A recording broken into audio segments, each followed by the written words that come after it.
Hola, buenas noches nuevamente. Estamos nuevamente en conversaciones con el equipo Zulú. Hoy es domingo. Bueno, efectivamente, hoy ya es lunes, día 8, día de las manifestaciones, día que van a pasar muchas más cosas. Venimos de un largo viaje de este Benidorm, como hemos estado explicando todo el fin de semana, pero la actualidad no cesa.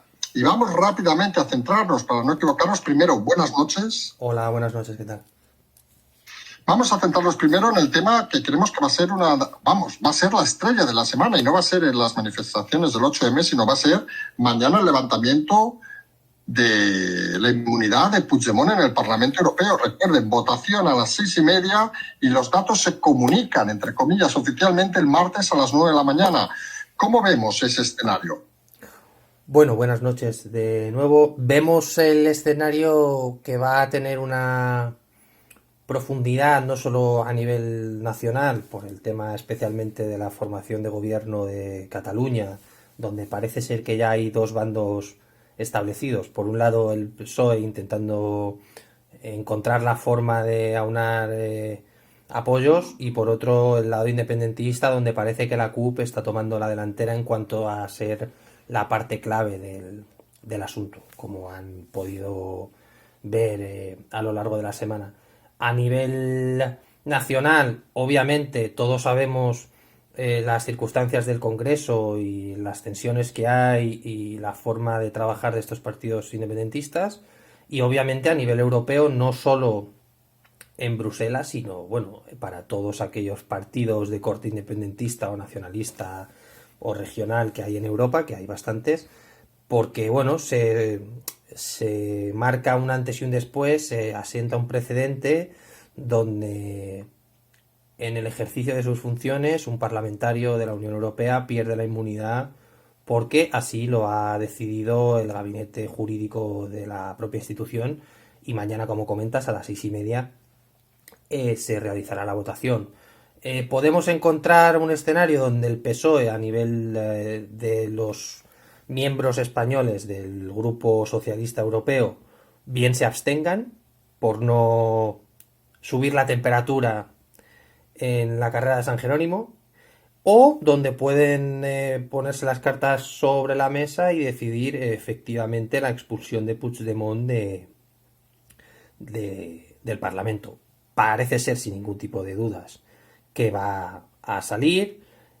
Hay bastantes dudas en torno a qué va a pasar en ese tiempo entre la votación y la comunicación a los propios parlamentarios o al organismo que lo necesita. Pero bueno, la gente tiene que entender que es una situación que está controlada por los servicios de inteligencia y por la policía belga, y en cuanto el juez Llarena, en este caso, apruebe la orden de detención y entrega, pues parece ser que se realizará su detención. Hay que recordar primero, que es una cosa que puede parecer estúpida, en el momento en el que la votación se apruebe, si se aprueba, Puigdemont no tiene inmunidad. Recordamos también que en Bruselas o en Bélgica hay un confinamiento bastante potente, lo que puede dificultar la huida y facilitar el seguimiento, en este caso, de las fuerzas y cuerpos de seguridad, porque obviamente no es como la vez aquella que salió en un maletero, como recordarán los oyentes y demás. Segundo, que alejarte de Europa hacia un país que no tiene el proceso para enviarte de vuelta a España, como podría ser Turquía o Rusia, está bastante lejos. Es decir, Bruselas está en el centro de Europa, pero hay muchos kilómetros entre Bruselas y Turquía o la propia Rusia. Y segundo, aquí hay que ver primero qué ganas tiene Rusia o Turquía. Digo Rusia o Turquía porque son candidatos, ¿no? Se está hablando también de ex repúblicas soviéticas de los Istán, Azerbaiyán, todo este tipo de países, Kazajstán, todo esto. Eh, Primero, ¿qué ganas tienen estos gobiernos de tener un conflicto diplomático? Ojo, no solo con el gobierno de España, estoy hablando a nivel europeo. Y segundo, ¿qué credibilidad le quedaría al señor Puigdemont si se va a Rusia, donde en los últimos meses o en las últimas semanas estamos viendo el episodio con el tipo que es poco amigo de Putin, que ha sido encarcelado, que se le envenenó y demás. Entonces, bueno, plantea una serie de dudas que van a situar la tensión en otro punto y que hay que observar detenidamente porque, bueno, al final todos sabemos que Esquerra Republicana o Junts per Cat han sido firmes defensores o patrocinadores del gobierno de Sánchez. Entonces, claro, aquí Sánchez, ¿dónde van a quedar esas palabras de hay que hablar, la famosa mesa esta de conversaciones con el gobierno catalán y demás? Entonces, bueno, se puede venir un desgaste muy potente hacia el gobierno, tanto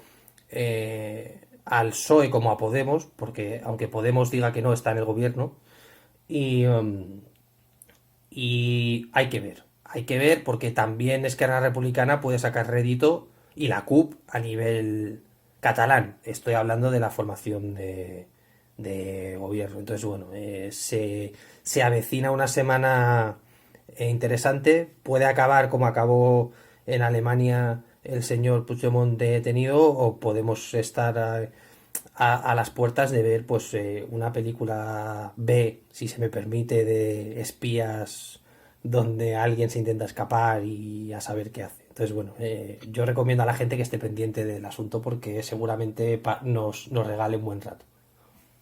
Sí, porque al final tenemos diversos escenarios. Imaginemos la situación que fuera detenido, como parece que debería ser.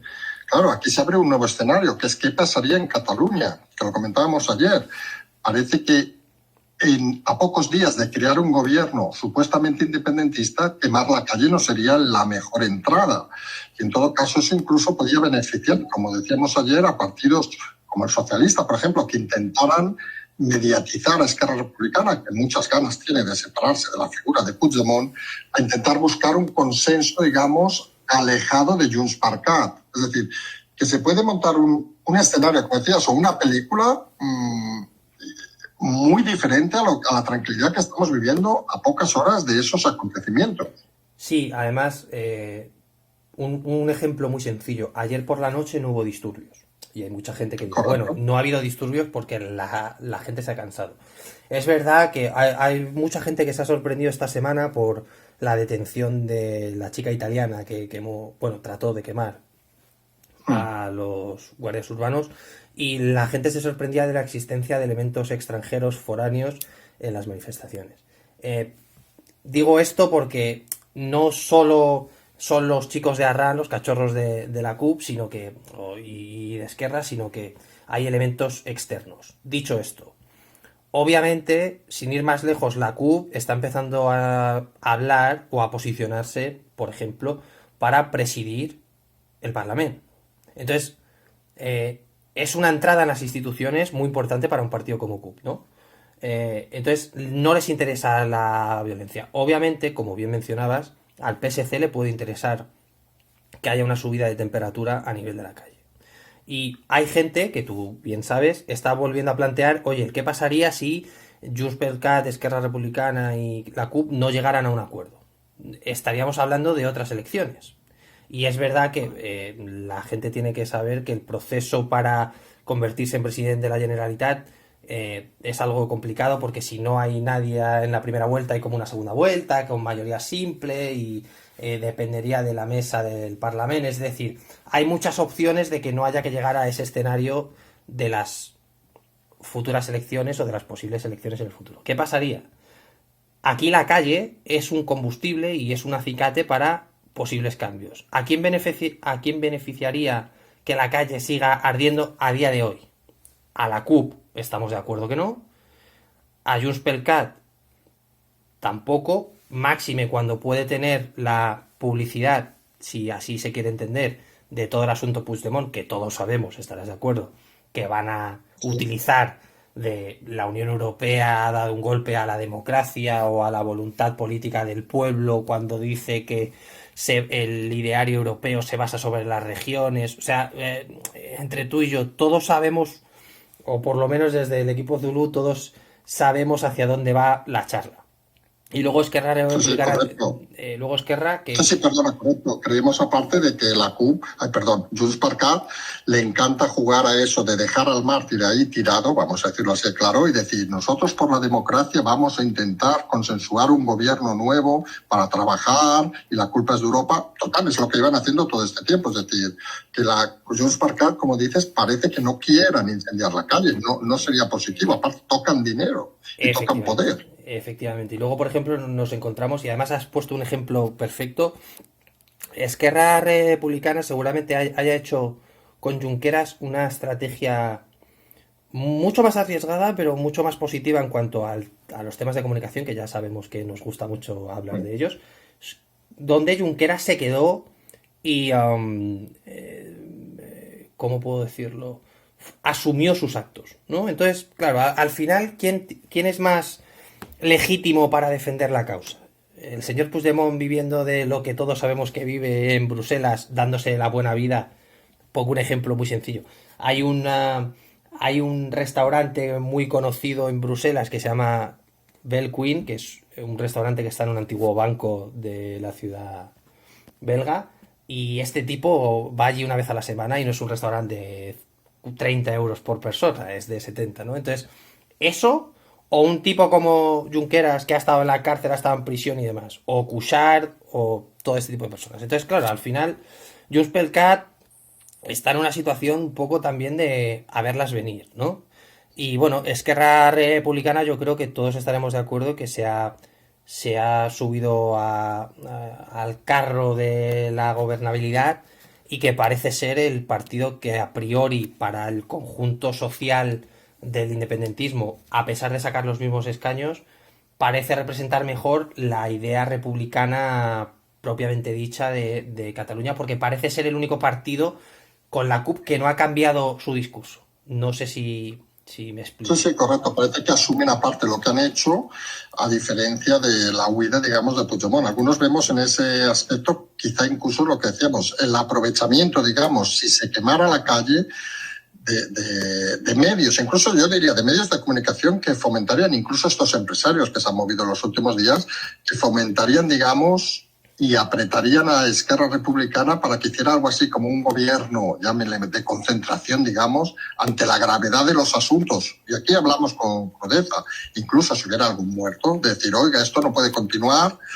Y parece que esa podría ser la apuesta de Esquerra con el, creemos algunos, con el PSC, si ven se quema. Por otro lado, Junts per Cat precisamente no necesita eso porque quiere entrar y quiere tocar gobierno y quiere tocar dinero. Entonces es una situación un poco paradójica. Sí, y lo explico muy rápido porque hay un ejemplo muy representativo de esto que dices. Eh, Nosotros cuando analizamos la situación parece que estamos en un punto donde damos por hecho que van a negociar los partidos independentistas entre sí por lo siguiente. Si quisieran negociar realmente, no como un mensaje sutil, sino de una manera real, Esquerra y el PSC habrían ido a la visita de Su Majestad a la fábrica de SEAT.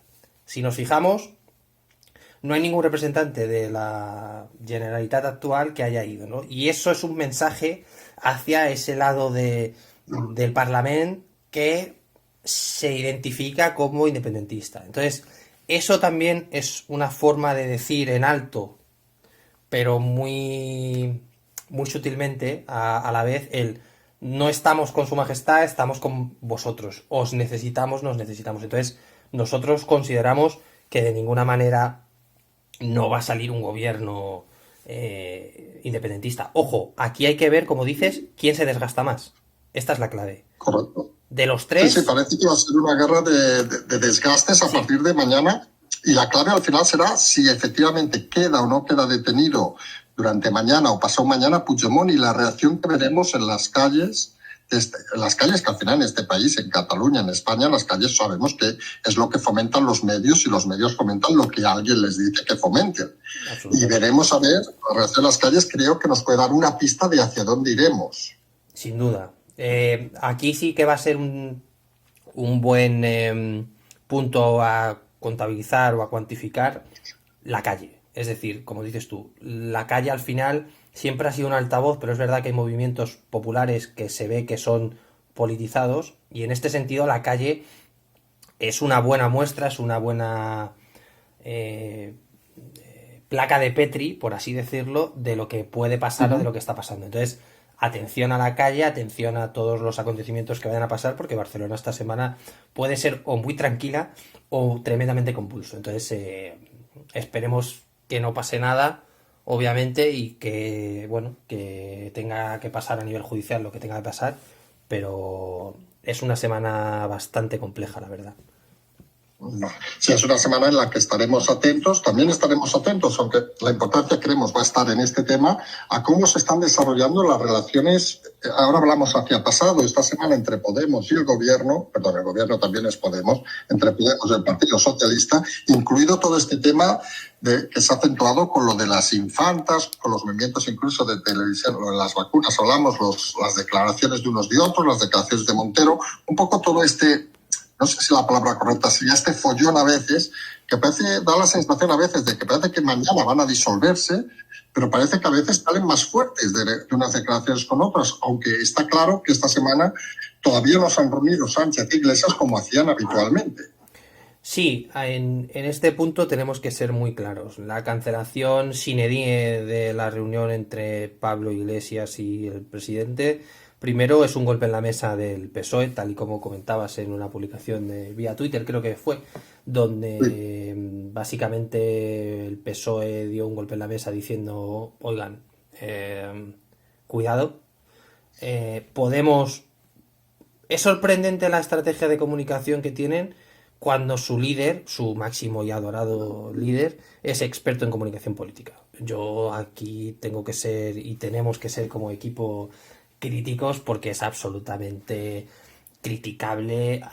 Llevamos diciendo muchos meses ya, porque llevamos cerca de 2 con el espacio, que Podemos ha perdido el oremos absolutamente y creo que responde más a un berrinche, ¿no? Hay que responder para ver quién manda más. Y aquí vamos a ser muy claros. La señora Montero no tiene ni idea siendo ministra. Y aquí hay que ser contundente y no hay que tratar de controlarse. El ejemplo que pone para hablar de lo de la ley famosa de solo sí es sí, del robo, primero demuestra que no tiene ni idea de cómo funciona un proceso penal en este país. Para empezar. Seguramente no conozca ni siquiera qué es la carga de la prueba. Seguramente. Ojo, esto lo decimos escuchando sus declaraciones. Está intentando establecer que el consentimiento tiene que ser un elemento básico del tipo, me refiero a delitos sexuales, cuando ya es así, pero ojo, no desde 1995, hay un código penal de 1823, estoy hablando de memoria, pero juraría que es de 1823, donde ya se establece que el consentimiento es un elemento básico del tipo a la hora de cometer un abuso sexual o una agresión sexual. Entonces, primero, si no sabes, no hables. Segundo, si te fijas y si la gente recuerda la entrevista, tiene un tono casi de condescendencia hacia el resto, ¿no? Y es un tono que sorprendentemente se parece bastante al tono que utiliza Carmen Calvo en una entrevista que dio ayer en La Sexta Noche, que Iván Redondo, y esto es información, está absolutamente sorprendido del desastre que fue porque utilizó un tono y unas maneras donde la culpa básicamente era de otros.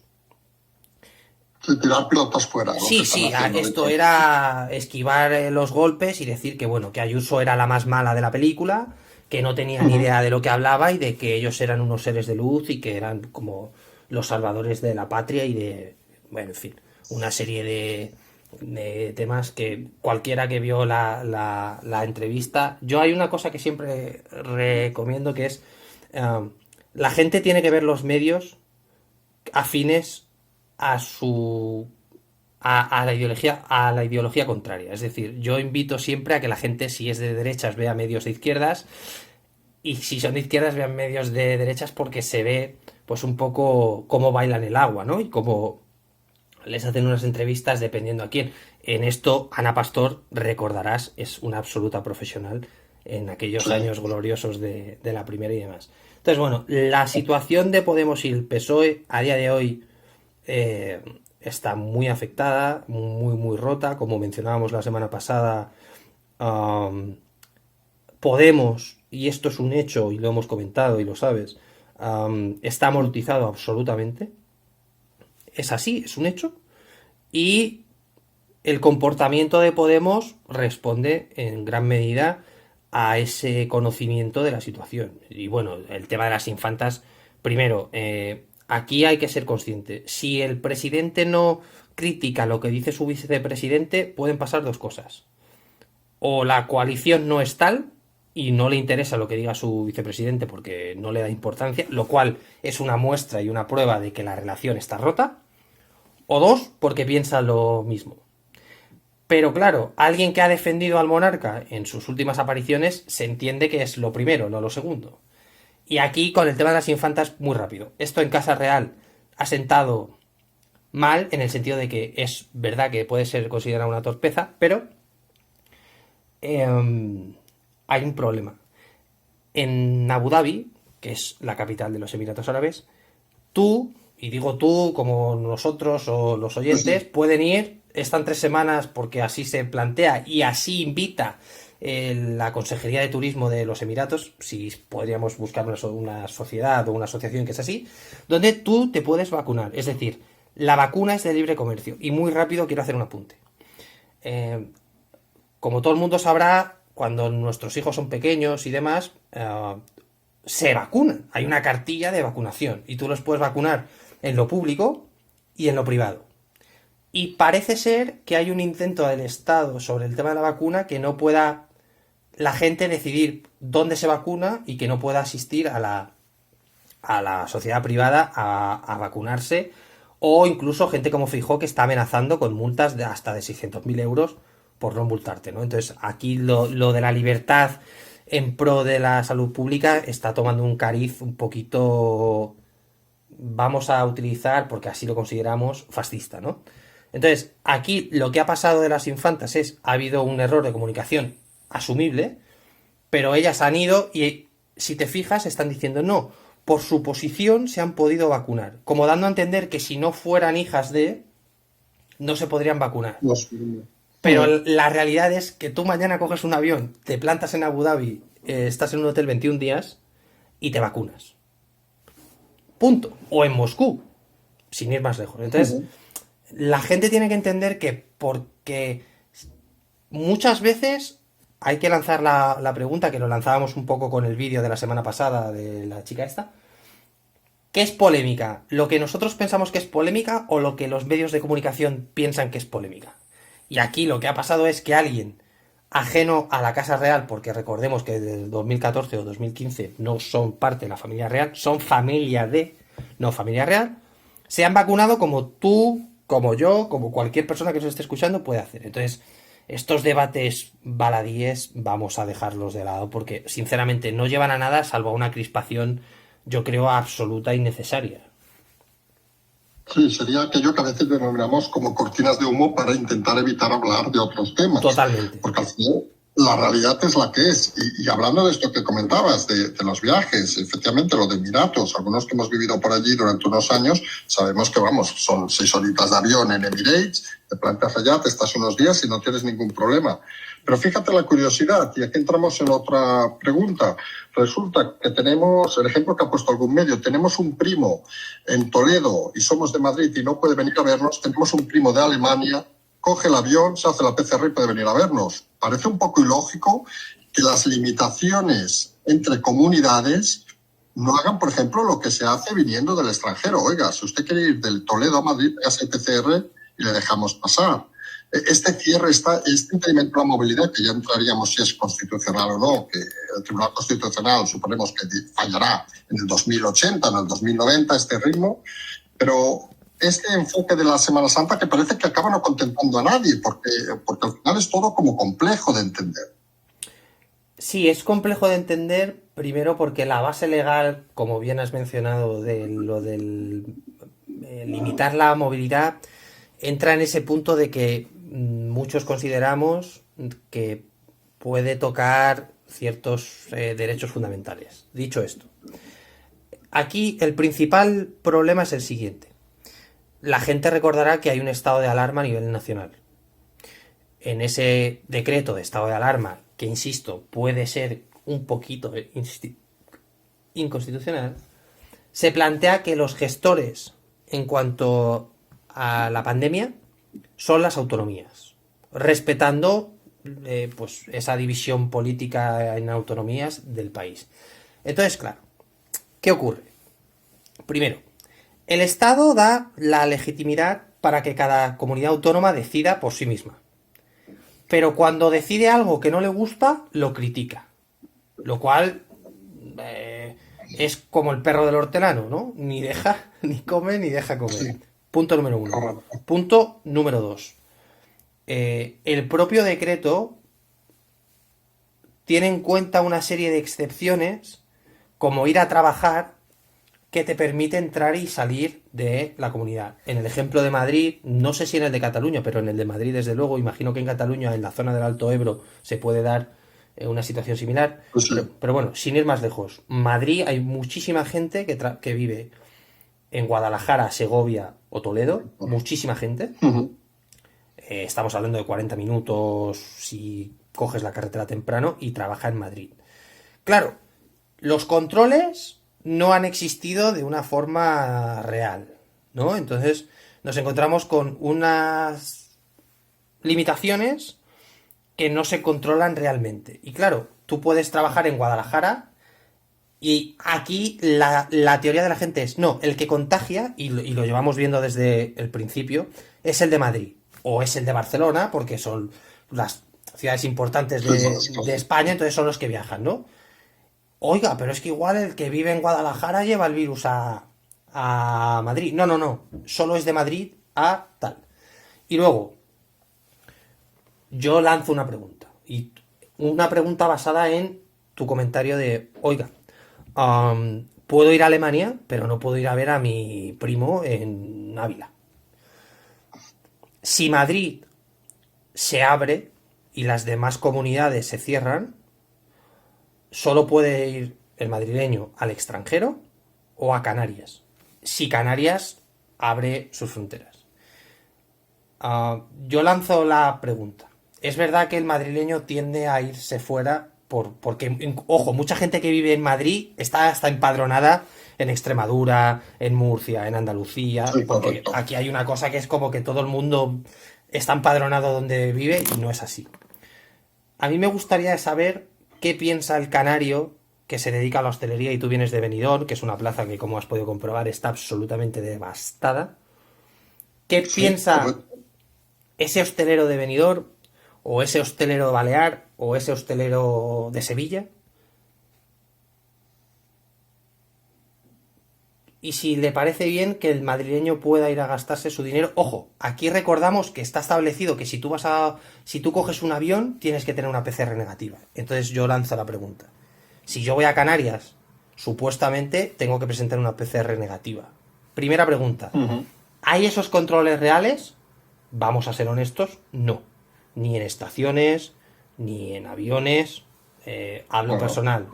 Yo he entrado por Barajas y a mí nadie me ha preguntado ni de dónde yo, venía. yo, yo, yo te comento más. Yo a lo mejor he volado en 3 meses, pues 6, 8 veces y y he ido en tren larga distancia.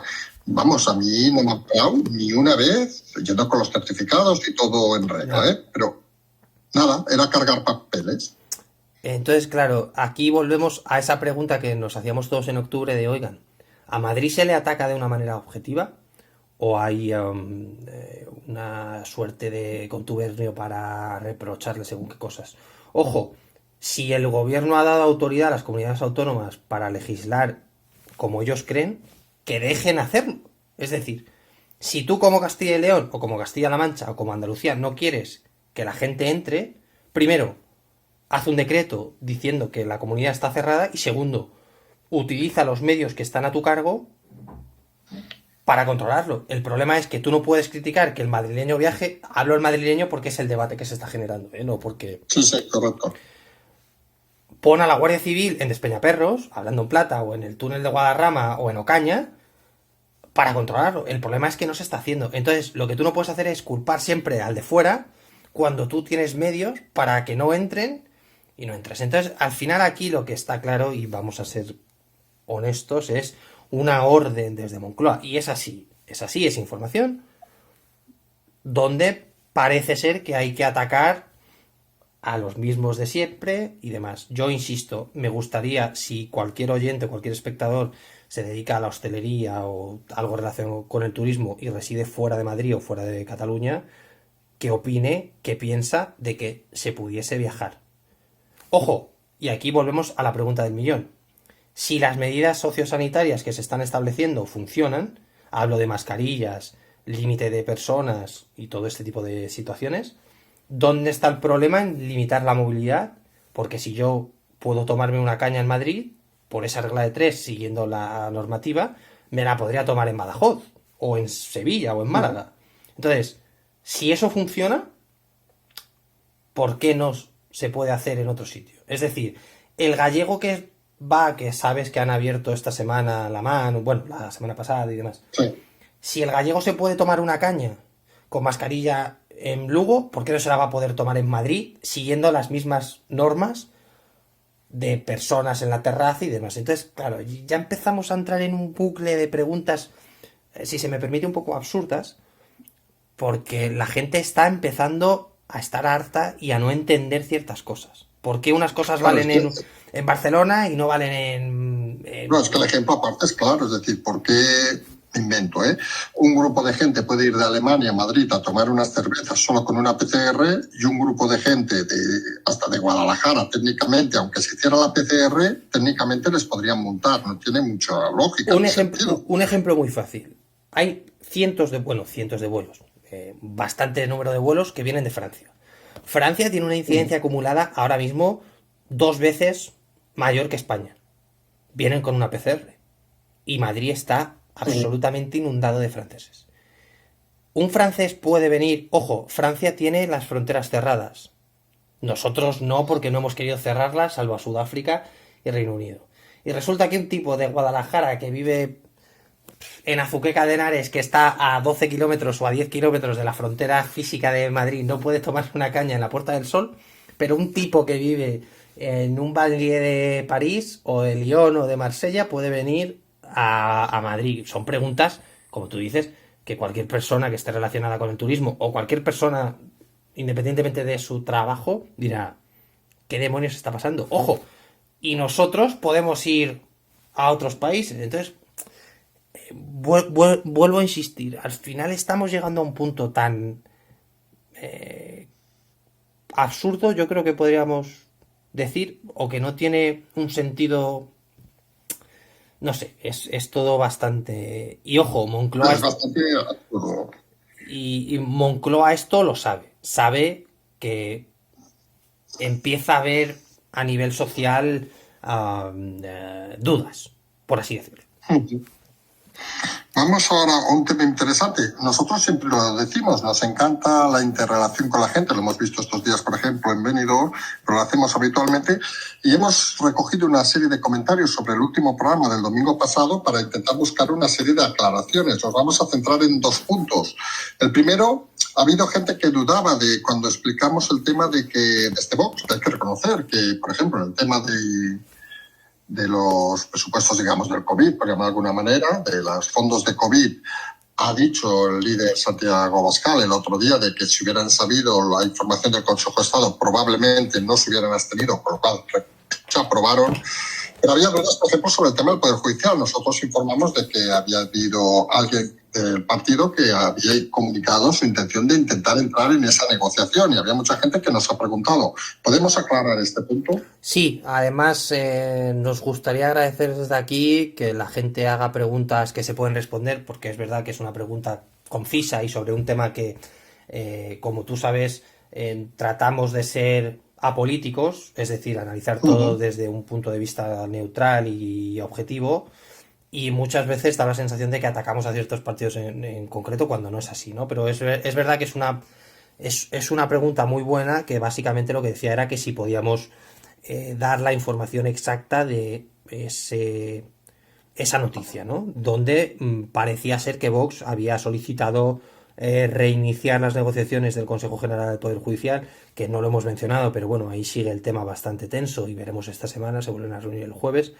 Y bueno, respondiendo a este oyente y por compartir la información con todas las personas que nos escuchan, efectivamente, Macarena Olona solicita a través de la Junta de Portavoces del Congreso de los Diputados reiniciar las negociaciones y tratar las negociaciones en el Pleno a fecha de 2 de febrero del 2021. Esto es un documento público, como está en el diario de sesiones, no hay que buscar excesivamente, y efectivamente está confirmado por el propio diario de sesiones, como digo, en la sección de Junta de Portavoces, que es donde los diferentes portavoces plantean los temas a tratar en el Congreso, que tienen que ser aprobados por la mesa en este caso del Congreso. Entonces, bueno, simplemente apuntar ese extremo y muy rápido sobre lo que comentas de Vox. Hay que admitir que está muy bien que se hayan arrepentido de la decisión.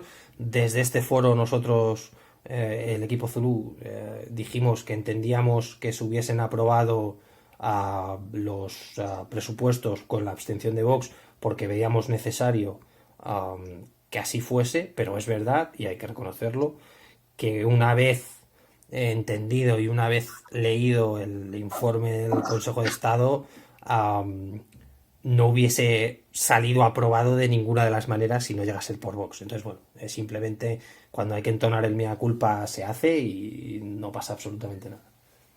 Correcto, y esa es una de las formas que tenemos aquí de explicar las historias. Siempre lo hemos dicho, no intentamos convencer a nadie, no intentamos mediatizar nada, simplemente explicamos historias y a veces pasa lo que pasa. Por cierto, hablando de historias, quedamos la semana pasada en que intentaríamos disertar un poco el vídeo que se hizo tan popular, digamos, de Tatiana Ballesteros, donde hacía un alegato, digamos, a unas formas democráticas quizá no tan democráticas. ¿Qué podemos opinar de este tema? Bueno, es un vídeo que, como comentas, se hizo viral muy muy rápido por el mensaje, y bueno, yo espero que la gente aceptase el reto y tratase de ver el vídeo de una manera objetiva y analizándolo de la mejor manera que todos podemos.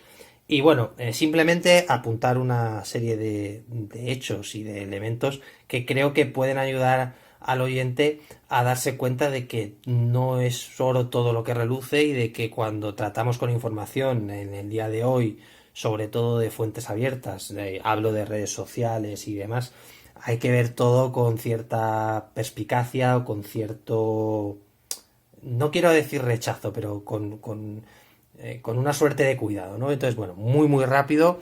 Es un mensaje que nos recuerda mucho a ese vídeo de Cataluña que salía una chica hablando en inglés, no recuerdo el año, 2016, 2017, creo que fue... Que lloraba, sí, que lloraba, que estaba en inglés, además estaba estupendamente realizado, una realización absolutamente profesional, subtitulado al inglés. El vídeo no era para consumo interno, era para consumo externo, ¿no? Entonces nos encontramos en el vídeo de la señorita Ballesteros un vídeo que apela al sentimentalismo de una manera muy cruda, donde todos, independientemente de lo que seamos o lo que nos dediquemos, nos podemos ver relacionados, bien porque trata familias, bien porque trata a empleadores y a empleados. Hay una frase que dice: nos pedisteis cerrar las tiendas y lo hicimos, ¿no? Entonces, primero, el mensaje muy muy sentimental. Segundo, ese lenguaje de nos pedisteis, hicimos, nos pedisteis, volvimos a hacer, ¿no? Como un lenguaje donde alguien exige y la otra parte hace, ¿no? Como si hubiese una dependencia. Luego establece dos partes, ¿no? Los buenos, como la ciudadanía, de ese nos pedisteis, hicimos, insisto, separa, estableciendo que los buenos somos los ciudadanos y los malos son los políticos, y que si no estás del lado de unos, significa que estás con los otros. Y bueno, luego hace una frase final de que no nos valéis, es decir, al pueblo al pueblo. Y digo el pueblo porque hay otro partido político en la actualidad que el pueblo, la palabra al pueblo, la ha utilizado en demasía. Y bueno, hace una alegoría, una suerte de metáfora como que España es un barco, ¿no? Y que lo dirige un capitán. Entonces, hasta aquí, pues si tú oyes el audio o la cuña, si no te la ponen con vídeo, pues todos estamos de acuerdo. Aquí hablamos desde el punto de vista profesional, ¿eh? No hablo a nivel personal, ni es una idea, es algo que hemos analizado como profesionales y hemos tratado de llegar al porqué. Ahora bien, esto es un vídeo, ¿no? Entonces, el vídeo tiene un problema, que el soporte es la imagen, no es el audio. Entonces, la gente que lo haya visto, primero habrá observado que la mujer anda hacia adelante. Es decir, no es un vídeo estático donde parece que hay una relación de iguales, porque si tú y yo estamos sentados en una mesa, ¿verdad? No hay esa posición de dominancia. Entonces, ella está andando y ella está andando hacia adelante. Entonces, que la gente se haga la idea de que yo les estoy contando esto que están escuchando mientras ellos andan para atrás. Ahí lo que se trata de lanzar es un mensaje de yo dominante y tú dominado, donde te voy arrinconando metafóricamente, siempre metafóricamente, hacia detrás. Paro ese ataque y justo cuando se para en el vídeo empieza a hablar de nosotros y ellos, es decir, es un alto en esa presión de grupo o en esa presión que va hacia atrás. Ojo, insisto, se ve en el vídeo como tú como oyente vas hacia atrás, es decir, te está empujando no solo a tener que escuchar el mensaje, sino físicamente. Y esto es un método de comunicación y existe, que es un traveling que se hace para que se vea así. Segundo, vuelve a establecer lo bueno y lo malo, y en esa metáfora del barco que decíamos, menciona capitán. Claro, si tú llevas viendo un vídeo de 2 minutos donde tú has ido hacia atrás, te has ido haciendo chiquitito, ¿eh? Que se puede entender así, creo que es más fácil, y te sueltan capitán. Entonces, es una alegoría como a ese barco, vamos sin rumbo fijo. Bueno, aquí es el punto donde tenemos que empezar a analizar quién hace el vídeo. Y hay mucha gente que dirá, bueno, el vídeo está hecho y yo no considero que alguien camine hacia mí mientras habla sea violento. Bueno, pues yo les invito a que lo hagan en su casa con su pareja o con sus amigos, a ver qué cómodos se sienten y cuán cómodos se sienten hablando hacia atrás. Es una sensación como de ahogo, ¿no? Como de ansiedad. Bueno, investigamos a esta tal Tatiana Ballesteros, que es criminóloga, o no sabe, bueno, hay gente que dice diplomada, licenciada y demás, pero bueno, criminóloga, periodista, escritora, y nos encontramos que es colaboradora de una publicación que se llama Diario Ya, que es falangista. Entonces, claro, el capitán ahí quizás no es el capitán de ese barco, es el capitán general, que en este caso es su majestad, pero claro, para el falangista, el último capitán que hubo fue Francisco Franco. Entonces, claro, en ese punto nos damos cuenta, insisto, desde el punto de vista profesional, que es un mensaje que tras ese sentimentalismo y esa humanización de la tragedia, que es algo positivo, puede esconder una suerte de mensajes que no se asemejan o no se asocian a una democracia real. Y de ahí el mensaje que queremos mandar de que no es solo todo lo que reluce y que hay que intentar analizar las cosas desde un punto de vista objetivo. Porque si no lo hacemos, el mensaje, tú has visto el vídeo, es verdad que te llega adentro, porque es un mensaje... Impacta, es un vídeo que impacta. Sin análisis es un vídeo que entra, vamos, como aquellas botellas de vino que entran fácil. Efectivamente. Entonces, hay una serie, y lo explico así muy rápido para que la gente lo entienda. Hay una serie en Netflix de un chico que es un acosador y que cuente que sigue a una chica. Entonces, hay un vídeo en YouTube que lo compara lo que tú ves en la serie con lo que él está hablando real, ¿no? Entonces, es un vídeo que si tú lo ves como está montado, parece una cosa, pero cuando lo ves sin sonido, parece otra. Entonces, yo invito a la gente, primero, a ver el vídeo otra vez, después de lo que acabamos de comentar, con vídeo y con audio. Segundo, solo con audio, es decir, sin ver la imagen. Y tercero, que vean el vídeo sin sonido, para ver los 3 planos del vídeo. Y seguramente, se lo garantizo, el feeling que van a tener o la sensación al verlo va a ser completamente distinta al verlo todo con sonido y con audio. Entonces, bueno, queríamos lanzar ese ejercicio de un poco para que la gente conociese cómo funciona la comunicación y ojalá la gente comente en el vídeo qué les ha parecido o qué han sentido y demás. Genial. Vamos ya ahora con las preguntas, que hoy tenemos unas cuantas, muy interesantes todas, como cada semana prácticamente.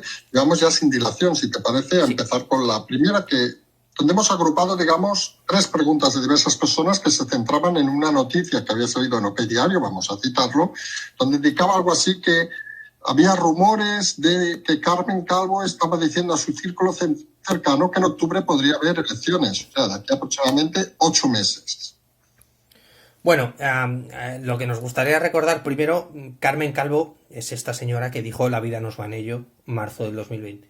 Es decir, creo que la credibilidad que tiene la señora Calvo está un poquito tocada. Punto número 2. Hay una idea que yo puedo entender y nosotros entendemos desde el equipo Zulú, que es esa necesidad de volver a hacer elecciones para apuntalar la posición dominante de Podemos, del PSOE, perdón. Pero aquí hay una realidad que es la siguiente, y lo hemos mencionado muchas veces. Primero, la idea del PSOE en este caso es gobernar en minoría hasta el final de la legislatura. ¿Por qué? Primero, está amortizado, Podemos está amortizado, hay unos presupuestos que están aprobados, hay políticas sociales que están aprobadas y presupuestos de recuperación aprobados. Esto lo dijimos la semana pasada. Punto número 2. Aguantar 3 años más en minoría, no hace falta renovar presupuestos porque ya los hay, y puede servir para desgastar especialmente a Podemos. Porque si tú dejas de ser parte del gobierno y los que fueron tus compañeros les vas a atacar absolutamente diariamente en el Congreso, va a haber un desgaste. Y tercero, porque el PSOE necesita tiempo para recobrar el centro y recobrar el sentido. Y ese giro al centro que muchas veces hemos hablado que necesitan. Entonces, yo de lo que dice Carmen Calvo escucho todo y me creo una palabra. Es así. Siguiente pregunta. ¿Se está planteando Podemos, como parecen esas declaraciones creo que fue el domingo pasado en Twitch, de ser quien rompa el pacto de coalición de gobierno y dar un golpe de efecto? Bueno, primero, el golpe de efecto consideramos que lo daría en contra de Podemos. Segundo, yo se lo siento decir así al señor Iglesias, pero no es Ibai Llanos. No sé cuánta gente puede verle en Twitch. Intuyo que no mucha viendo sus números en YouTube, simplemente. Y aquí hay una cosa. Podemos, aunque insiste, forma parte del gobierno y tiene un aparato de comunicación súper potente que es el Palacio de la Moncloa. ¿Nosotros creemos realmente o podemos llegar a considerar que Pablo Iglesias va a querer perder ese foco con la potencia que tiene de Palacio de la Moncloa y solo limitar sus actuaciones a Twitter, a ese magnífico medio que es La Última Hora, o al Congreso? Es decir, ¿alguien en su sano juicio cree que Podemos va a dinamitar su posición? Y no voy a hablar de temas sueldos ni de tema nada, porque siguen siendo diputados, como dijimos aquí, entonces, bueno, no sufrirían una diferencia salarial abrumadora. No creo que se atrevan a perder el foco que tienen actualmente solo por dar un golpe de efecto que realmente seguramente les perjudicaría totalmente a ellos. Entonces, bueno, con este tema Podemos, lo hemos dicho muchas veces, es ese niño que se cree muy listo, esa persona que se cree muy lista y luego resulta que habla con gente que sabe y no sabe muy bien dónde está, ¿no? Entonces, Podemos está en modo supervivencia hace mucho tiempo y no dan para más, y cualquier persona que esté siguiendo la actualidad lo sabe. Vamos con la siguiente pregunta. Aunque nos indica, aunque parece que Iglesias y Ábalos tienen buenas relaciones, sabido que ambos chocan en el tema de la vivienda. porque Ábalos rechaza limitar los alquileres. Sobre esto, ¿ha pasado Iglesias? Es una triple pregunta. ¿Ha pasado Iglesias a tener una posición de fuerza en la negociación de esta ley a raíz de las expropiaciones en Baleares? ¿Podría considerarse la postura de Armengol, la presidenta de las Baleares, una desautorización al ministro Ábalos? ¿Le podría costar a Armengol, la Alianza Socialista de este gobierno, el puesto? Bueno, por partes. Pablo Iglesias, la única posición de fuerza, si podemos describirlo en estos términos, es que es socio minoritario del gobierno y se necesitaba para aprobar según qué cosas. Él siempre comenta que es algo que está firmado y como está firmado hay que hacerlo. Bueno, en fin. Aquí creo que la fuerza de negociación realmente no está en el bando de Podemos, porque el que legisla, le guste o no, es el PSOE. Y aquí sí que hay que creer a la señora Calvo cuando, por ejemplo, con la ley trans, a nivel legal, bueno, o con las declaraciones de la señora Montero que mencionábamos antes, no tienen ni idea a nivel judicial. Punto número 2. El oyente pregunta sobre la postura de Armengol y una desautorización del ministerio, que afecta también a Pablo Iglesias. Esto se puede considerar política social o competencias sociales, ¿no?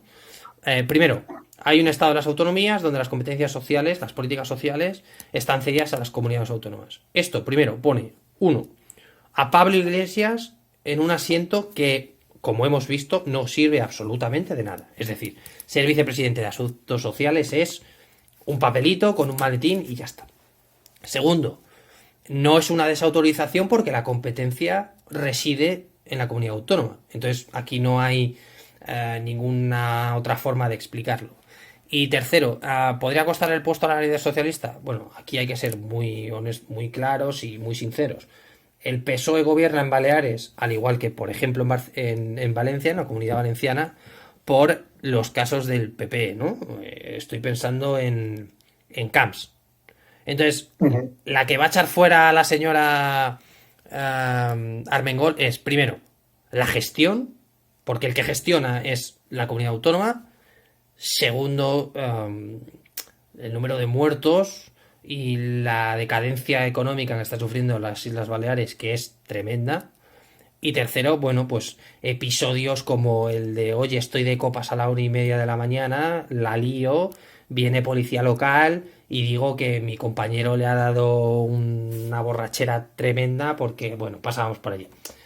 A la señora Armengol le va a echar la señora Armengol. Aquí no se va a entrar batallas con Ábalos y demás. Entramos a la siguiente pregunta, donde habla un poco de diversos hechos que han pasado, de, si no el oyente, prevaricación, por colocar parejas, consecuencias como leyes contra la Constitución, según indica, la ley CELA, etcétera, etcétera. Y nos pregunta si se pueden denunciar o si se han denunciado este tipo de leyes y este tipo de actuaciones en el gobierno. Bueno, primero, posicionar a alguien en un puesto de libre designación no es un delito. Ni de prevaricar, ni de nada. Como mucho podría ser, por ejemplo, en el sentido de la señora del presidente, tráfico de influencias, si se puede probar que donde se le ha colocado ha tenido una relación favorable por el hecho de hacerlo. Segundo, a la señora Montero no la coloca su marido, su pareja, perdón, la coloca el presidente. Podríamos estar hablando de prevaricación, entiendo que se refiere a todo el tema de la compraventa de material sanitario y todo ese tipo de cosas. Sobre el tema de anticonstitucional, bueno, para eso está el Tribunal Constitucional, que es el que tiene que dirimir si efectivamente eso no es constitucional lo que se ha hecho. ¿Se puede denunciar ahora mismo? Sí, se ha denunciado, se sabe que sí. No hay más. Vale, perfecto. Siguiente pregunta, vamos. Se está acordando estos días el traspaso de algunas competencias, por ejemplo, prisiones entre el gobierno estatal y el gobierno vasco. Todo parece indicar que los próximos meses gestionará ya incluso la política penitenciaria, como por cierto pasa en Cataluña. Nos pregunta el oyente, ¿se puede volver a recuperar esta competencia en un futuro? Es decir, ¿las transferencias se pueden devolver, digamos, al gobierno central? Ha pasado últimamente también con el gobierno de Navarra, con la agrupación de tráfico de la Guardia Civil. Sí, se pueden recuperar competencias y se pueden volver a centralizar. Entonces no tiene más recorrido. Siguiente pregunta, esta es muy rotunda y prácticamente lo hemos explicado antes. Viendo las medidas, ¿por qué cada una de las comunidades no se ponen de acuerdo en abrir todas una vez para Semana Santa, si viendo que los casos disminuyen? ¿No es comprensible que no se organicen un poco para mover la economía?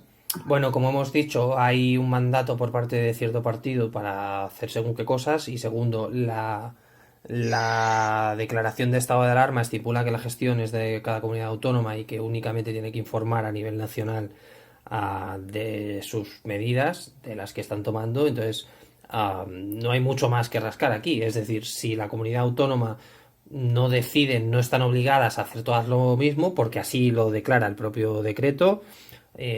Insisto en lo de antes, no hay mucho más que hacer, no hay mucho más que tratar y no van a llegar a un acuerdo porque cada uno tiene sus intereses. Quizás es la única vez que estamos viendo que aparentemente el político responde o bueno, parece responder en algún caso a las solicitudes que le hace la población civil en este caso. Pero bueno, por insistir, la gestión es autonómica, no es a nivel nacional, porque así lo decidió el gobierno central, no hay más. Vale. Siguiente pregunta, el 8M, que es hoy en principio, o será hoy durante el día de hoy. ¿Es posible ver una debacle, nos dice el oyente, del movimiento feminista de Irene Montero, indica él, por el virus o por el cansancio de los ciudadanos?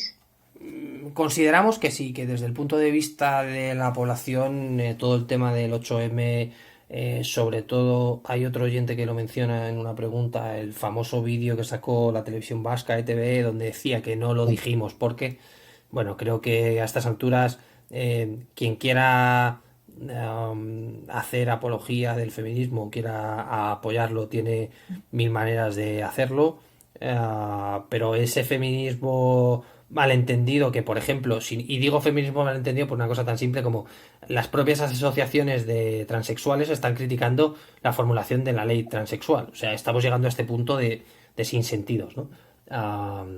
Yo creo que hay un agotamiento de la sociedad y, honestamente, claro que hay que abogar por una igualdad que consideramos, y hay que hablarlo así, de que existe. No creo que haya diferencias alguna entre hombre y mujer.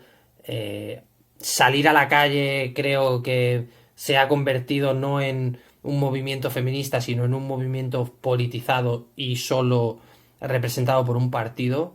Y aquí habría que preguntar a las mujeres, que muchas lo sufren, que si no defiendes lo que Podemos dice que es el feminismo, tampoco eres feminista. A una mujer. Entonces, bueno, al final yo creo que Irene Montero está siendo testigo de su debacle y de todo el circo que han montado y que, bueno, Parece que Irene Montero, ¿sabes? Aquello de un personaje devorado sí, por su propio personaje. Que se ha creído al final el personaje, porque no tiene a veces ningún tipo de explicación. Nos vamos a otra pregunta, ya también esto que ya has comentado, lo del canal de TV, lo del vídeo del año pasado. Hemos respondido y nos vamos a la siguiente pregunta. ¿Por qué los independentistas están molestando a Trapero cuando salió la imagen cuadrándose delante del rey? Una foto que se ha hecho muy extendida, ciertamente, en el mundo independentista. Bueno, en tono jocoso, si te parece, nos gustaría responder que a los independentistas todo les sienta mal. Todo lo que no es afín a su criterio. Aquí hay que ser muy claro. Él jura el cargo de defender la legislación y la Constitución.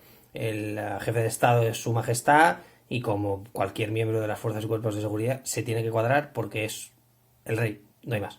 Esto yo entiendo que siente mal a los independentistas, pero claro, aquí mi pregunta es, pongo un ejemplo, en Estados Unidos cuando tú ves al presidente que es el comandante en jefe también te cuadras, es decir, pongamos, si en la utopía de los independentistas gobierna Puigdemont, por ejemplo, cuando Trapero se cuadre ante alguien, ¿también van a quejarse de que se cuadra? O, ¿sabes? Es un tema absurdo. Al final, un poco el comentario que hemos hecho de que les molesta todo, se agarran a lo que pueden para criticar, y Trapero ha pasado de ser el héroe a ahora ser villano porque se cuadra. Es que es absurdo, es absurdo. Totalmente de acuerdo en este tema. Nos pregunta otro oyente, cuando haya acuerdos en Cataluña, un poco recordemos lo que hemos explicado al principio del programa, que esta semana va a ser muy intensa. ¿Se podría volver a intentar, si fuera un pacto de independentistas, otro momento como el 2017? ¿Que se va a vender otra vez el cuento de que vamos a lograr la independencia y de que Europa nos va a respetar y tal? Obviamente sí. Yo creo que todos los que hemos analizado el movimiento independentista sabemos que los que quieren ser menos independentistas son los independentistas, porque fuera de Europa y España hace mucho frío. Y muchas veces han hablado o se han dicho teorías de que iban a generar como un tipo incluso de paraíso fiscal, ¿no? A la sombra de Andorra o de Mónaco, y al final lo que quieren seguramente sea un giro más hacia el federalismo que una independencia. ¿Que va a volver a haber episodios así? Obviamente sí. ¿Que se va a volver a quemar la calle? Obviamente sí. Pero bueno, yo creo que los 8 segundos aquellos famosos los podemos considerar un hito, no sé si positivo o negativo, del independentismo, y su objetivo es hacer 9 segundos, que es lo que harán, porque sinceramente tú lo sabes, nadie tiene arrestos reales, quizá Junqueras, a decir, no, no, somos independientes unilateralmente y si quieren venir a por mí, que vengan. En fin, yo creo que son temas que nadie considera serios y nadie los toma en serio, porque a la vista está que no parece tener pues eso, un mensaje claro y una estrategia clara. Así que bueno. No, y solo hay que recordar que esa República de los 8 segundos tuvo 0 de los 193 países del mundo que la reconocieron. Eso. Y 0 de 193 es una cifra un poco escandalosamente baja, vamos a decirlo así. Pasamos a la siguiente pregunta. ¿Es cierto lo que dice el comisario Villarejo, del que hemos opinado en algún programa ya, que oiremos cosas interesantes en sus declaraciones al juez? Muy rápido, ha pedido comparecer en más de 100 causas abiertas. Alguien que pide comparecer en 100 causas abiertas, digamos que quiere encender el ventilador. Así que, bueno, estaremos pendientes. Pero ahí sí que nos vamos a reír. Vale, perfecto. Siguiente pregunta. ¿Se cree el equipo Zulú, como lo que nos dice el oyente, lo que yo digo muchas veces, de que la democracia va a salir fortalecida, o que por el contrario seguiremos con un nivel bajo, digamos, para tener un votante domesticado? Sin ninguna duda va a haber un fortalecimiento de la democracia, quizás porque en este caso estamos en el punto más bajo, ¿no? Entonces, cuando tú estás en el sótano, solo puedes ir hacia arriba, y un poco está pasando esto. Sobre todo se va a identificar las carencias de según qué grupos políticos, populismos, comunismos enterrados en socialismo tipo Podemos, que es socialista pero es comunista, pero es trotskista pero no sabe lo que es. Entonces yo creo que nos va a servir un poco el haber tocado esta pérdida de derechos fundamentales escondido en ese telón de estado de alarma por la salud y demás. Nos va a ayudar a darnos cuenta de la situación real. Entonces, sin ningún género de dudas, en 15-20 años estaremos mucho mejor que ahora. A nivel democrático, sin duda. Pues pasamos a la siguiente pregunta. Nos quedan 3 preguntas solamente. Si se necesita el dinero de Europa, pero haces lo contrario a sus exigencias, bien sabes algo más desde dentro, como una ruptura del euro, fracción del euro, etcétera, etcétera, o tienes asegurada una financiación externa de algún régimen o fondos. Se refiere a la postura, digamos, de España, en el sentido de que el gobierno parece que está haciendo lo contrario de lo que le dice Europa. Bueno, primero, se da a entender que hay algún tipo de régimen o de fondos que financia a España. Primero, fondos como BlackRock o Blackstone, además, tienen deuda comprada a muchos países, a muchos medios internacionales. Estoy pensando en BBC, en TV France, todo este tipo de cosas. Segundo, España, aquí hay que romper una lanza a favor. Está haciendo lo que dice Europa, pero no lo está haciendo de la forma que quiere. Es decir, está haciendo lo que se supone que tiene que hacer, pero el tema está, pongo de ejemplo el informe del Consejo de Estado, lo está haciendo de la forma que Europa quiere o que Europa asume que se va a hacer. No interesa una ruptura del euro, Europa no se va a dividir entre Europa del Sur y Europa del Norte, no va a pasar.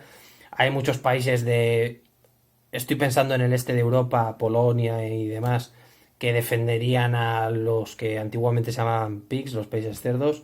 Entonces, bueno, creo que en esta pregunta en concreto se está juntando demasiadas cosas que no reflejan la realidad actual de lo que se genera en Bruselas y de la política europea. Siguiente pregunta. ¿Qué resultado se cree que saldría si hubiera un referéndum nacional que consultara acerca de la independencia de Cataluña? Fíjense, la pregunta es un referéndum nacional, o sea, preguntan un referéndum en España. ¿Habría un resultado sorprendente? ¿Futuro pesimismo que hartar con los españoles con este enquistado problema al que muchos no le vemos, según el oyente, solución? Bueno, primero, como bien indicas, se pregunta sobre un referéndum nacional porque el artículo 92.1 de la Constitución española estipula que todas las decisiones políticas de especial trascendencia deberán ser sometidas a referéndum consultivo de todos los ciudadanos, es decir, de la totalidad de España. Aquí, respondiendo a la pregunta, hay un articulito en la Constitución que es el 138.2 que dice que las diferencias entre los estatutos de las distintas autonomías no deben implicar en ningún caso una suerte de desigualdad política o de privilegios económicos o sociales. Aquí vamos a ser claros. Si se tiene que votar la independencia de Cataluña, se tiene que votar en toda España. Si se vota en toda España, va a salir el no en un 95%. Ojo, que alguien puede decir, y es que se me permita el chascarrillo, muchos por fastidiar igual dicen que sí, que fuera, ¿no? Pero yo creo que desde fuera de Cataluña la idea de unidad española es mucho más fuerte de lo que la gente cree. Entonces, sin ningún tipo de dudas, si se realiza un referéndum por lo estipulado en el 92.1, saldría que Cataluña permanece en España. Claro, aquí el tema es, siempre se ha hablado de que el referéndum tiene que ser para la ciudadanía catalana. ¿Por qué? Porque saben qué pasaría si se hace de un punto de vista legal y formal como estipula el 92.1. Entonces, tú no has escuchado nunca que sigues el plan de Cataluña, vamos a hacer un referéndum entre los españoles. No, los catalanes decidimos de Cataluña, ya, pero es que Cataluña es una provincia también para el extremeño. Porque a lo mejor... No, sí. Sí, correcto. Eso es como lo que decíamos a veces algunos, que ¿por qué no votan los de, ni idea, solo los de Barcelona y se independizan de Cataluña, o los de un pueblo de Cervera, en Lleida, y se independizan de la comarca? Eso es. ¿Cuánta gente hay en Cataluña que su padre es extremeño, murciano o valenciano?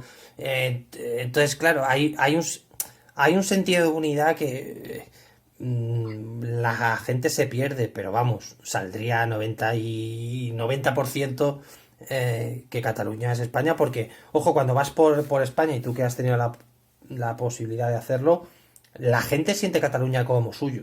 Ojo, siente incluso rencor por la situación. No rencor, no es la palabra exacta. Pena por rabia por lo que está pasando en Cataluña. Entonces, claro, tú si eso lo trasladas a las urnas, estamos hablando de que la gente se va a plantar seguro. Sí, en eso estamos totalmente de acuerdo. La última pregunta que nos plantean hoy es, según todo lo que estamos hablando y lo que estamos viendo, ¿cómo se vería? Es una pregunta obviamente muy general, es casi a veces decimos de esas de echar cartas, aunque 10-15 años tampoco está tan lejos. La situación de España en 10-15 años, todo quedará reforzado, la democracia continuaremos en ella, ¿habrá riesgos de otro índole? Bueno, aquí un poco como mencionas, es una moneda al aire, un brindis al sol. A 10-15 años realmente en términos de política no podemos considerar, al menos nosotros no lo consideramos medio plazo, más bien corto medio plazo.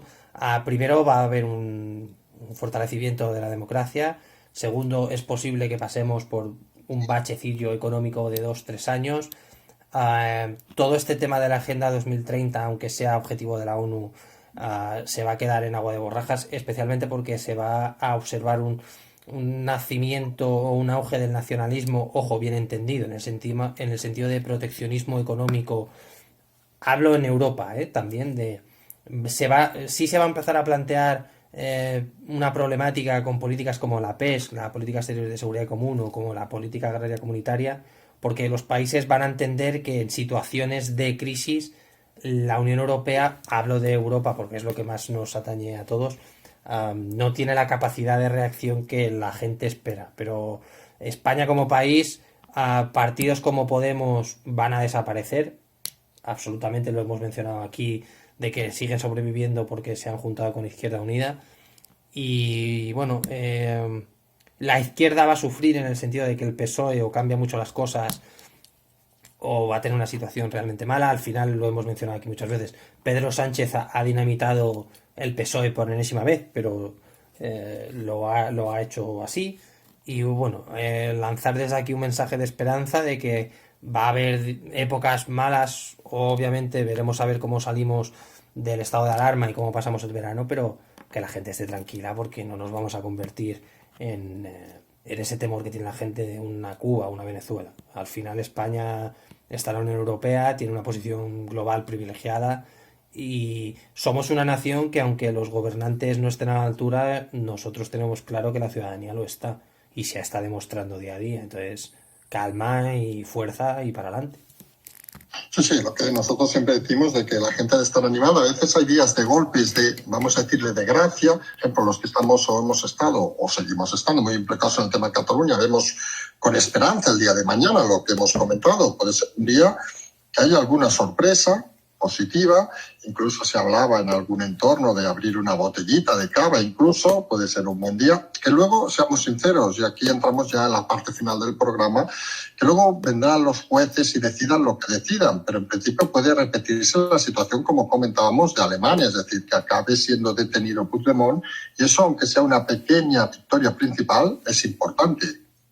Sí, al final creo que también todos estos procesos ayudan a que la justicia gane credibilidad, que las fuerzas y cuerpos ganen credibilidad y que la gente vuelva un poco al punto de inicio, ¿no?, de las cosas y a entender que hay mucha gente que seguramente haya olvidado no quién era Puigdemont, pero qué hizo, cómo lo hizo, qué supone, qué supuso y todo esto. Entonces, es una semana que yo creo que va a ayudar a la gente a entender dónde estábamos y dónde estamos. Y que las cosas en 2 años no tienen por qué ser exactamente igual. Entonces, bueno, desde aquí repetir que estén atentos, que puede ser una semana entretenida y seguramente el lunes que viene de madrugada estemos contando novedades.